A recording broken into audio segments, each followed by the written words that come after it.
جامع مسجد خاتم النبیین دم کا سنگ بنیاد رکھ دیا گیا۔ علاقہ کی معروف مذہبی اور روحانی شخصیت پروفیسر ڈاکٹر حافظ علامہ نوید اقبال، خطیب مرکزی جامع مسجد عیدگاہ کھاریاں پروفیسر عبدالغفار سلفی آف حیل نے خطاب کیا۔ اس موقع پر مسجد کی تعمیر میں پیش master Tahir Hussain Batti, Muhammad Saqib Muhammadi, commander Dawood Butt, Aziz ur Rahman Batti of دم، افتخار احمد بٹ، مہر محمد افضل گلیانہ، محمد شہباز گلیانہ، راجہ عطا اللہ ملاگر، حاجی محمد نعیم بٹ، ذوالفقار بٹ، منور بٹ، باؤ اورنگزیب بٹ، چودھری بابر، چودھری نذیر، غیاس بٹ اور عرفان عبداللہ بٹ نے خصوصی شرکت کی۔ جا کے لے کے مسجد نبی کو روشن کر دی، وہ وہاں سے انہوں نے خریدا جناب حضرت تمیم داری رضی اللہ عنہ، واپس آ کے مسجد کو روشن کر دی۔ جب دیا وہ جلایا سرکار مسجد میں دیکھا، بڑے خوش ہوئے، تو فرمایا کس نے یہ مسجد اللہ کے گھر کو روشن کیا؟ جو بتایا گیا تمیم داری۔ وہاں ایک جملہ بولا جناب رسول کریم، اس سے پتہ چلتا ہے کہ مسجد کی تعمیر کتنا بڑا کام، مسجد کی خدمت کتنا بڑا کام۔ آپ نے فرمایا اگر اس وقت میری بیٹی ہوتی تو میں اپنی بیٹی کا رشتہ اس کو دیتا۔ کیوں؟ اس نے اللہ کے گھر کی تعمیر میں، اس کی تعظیم میں، اس کی ضروریات میں، اس کی خدمت میں حصہ لیا۔ تو پتہ یہ چلا کہ سرکار جب خوش ہوتے ہیں تو پھر کیا ہوتا ہے، اللہ کریم جو ہے وہ اپنے گھر کی خدمت کی توفیق دیتا ہے۔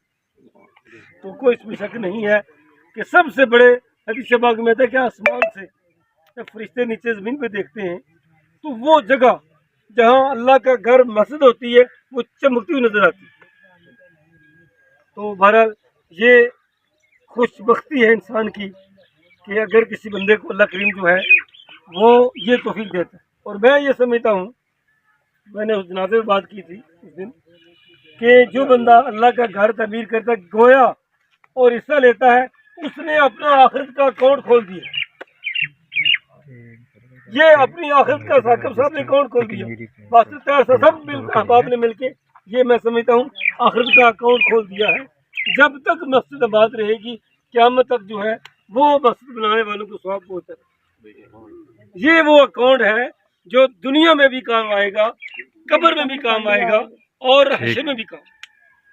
باقی تو ہر چیز ختم، ما عندکم، قرآن کا ما عندکم ینفد وما عند اللہ باق، جو کچھ تمہارے پاس ہے وہ ختم ہونے والا ہے، اور جو کچھ اللہ کو دو گے وہ باقی رہے گا، وہ باقی رہنے والا ہے۔ بڑی وہ صحیح روایت ہے کہ جب سرکار نے فرمایا کہ وہ گھر میں بکرا ہے اس کو ذبح کر کے تقسیم کر، ہماری اماں جان نے سیدہ عائشہ صدیقہ، سچے باپ کی سچی بیٹی، جن کا ذکر قرآن کی 18 آیتوں میں آتا ہے، آپ کی پاک دامنی کو قرآن بیان کرتا ہے، آپ نے وہ بکرا جو ہے تقسیم کر دیا اور ایک دستی کا گوشت جو ہے وہ باقی رکھا۔ سرکار آئے تو پوچھا کیا بچا ہے؟ کہا حضور یہ ایک دستی کا جو ٹکڑا ہے وہ بچا ہے۔ فرمایا نہیں، بچا یہ نہیں ہے، بچا وہ ہے تو تم نے دے دی، یہ نہیں بچا۔ ہمارے مسلمانوں کا یہ ایمان اور عقیدہ ہے، ہمارا وہ مال بچا ہے جو ہم اللہ کو دے دیں، ہمارا وہ کچھ بچے گا جو ہم اللہ کو دے دیں۔ تو اس لیے ہم اللہ کی بارگاہ میں یہ دعا کرتے ہیں اللہ کریم آپ نے اس گھر کی تعمیر فرمائے۔ خود مالک جو ہے وہ کرم کرنے والا ہے، ایسے کام مالک خود کرتے ہیں، انسان تھوڑی کوشش کرتا ہے، اللہ خود اسباب جو ہے وہ مہیا کرتا ہے، اور جب بندے کی نیت خالص ہوتی ہے پھر دیری لگتی۔ ہم نے خود چند دنوں میں، سب کو پتہ ہے، مسجد شروع کی تھی ثاقب صاحب کو کہ ارادہ بھی نہیں مسجد بنانے کا، لیکن سمجھ نہیں آئی، اللہ کریم نے ایسا تعاون کیا کہ سمجھ نہیں آئی۔ یہ تعاون بس اللہ کی طرف سے ہوتا ہے۔ تو محترم ہمارے افسر مہر صاحب انہوں نے پوچھے، جو صرف مسجد کی صفائی کرتی تھی، اللہ نے اس کو اتنا مقام دیا کہ آپ صلی اللہ علیہ وسلم چل کر اس کی قبر پہ گئے ہیں، اور جو بندہ گھر کو بنائے، اس کو تعمیر کرے، پھر اس کا خیال رکھے، پھر اس کو آباد کرنے کی کوشش کرے، پھر اللہ رب العزت کی ذات اسے کتنا مقام اور رتبہ عطا فرمائے۔ اپنی حدیث مبارکہ سنی ہے کہ جو بندہ مسجد بناتا ہے اس میں ذرا برابر تعاون کرتا ہے اللہ تعالیٰ اس کا گھر جو ہے وہ جنت میں بنا دیتا ہے۔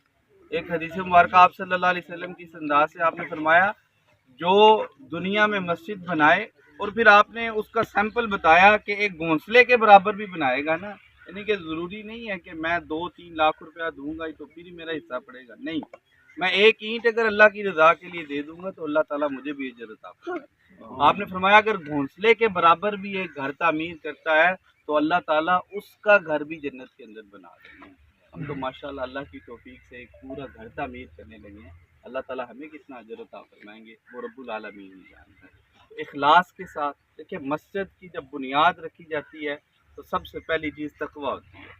جس مسجد کی بنیاد تقویٰ بیس پہ رکھی جاتی ہے اللہ تعالیٰ اس مسجد کو آباد فرما دیتے ہیں۔ مسجد نبی اس کی عمدہ مثال ہے، مسجد قباء اس کی عمدہ مثال ہے۔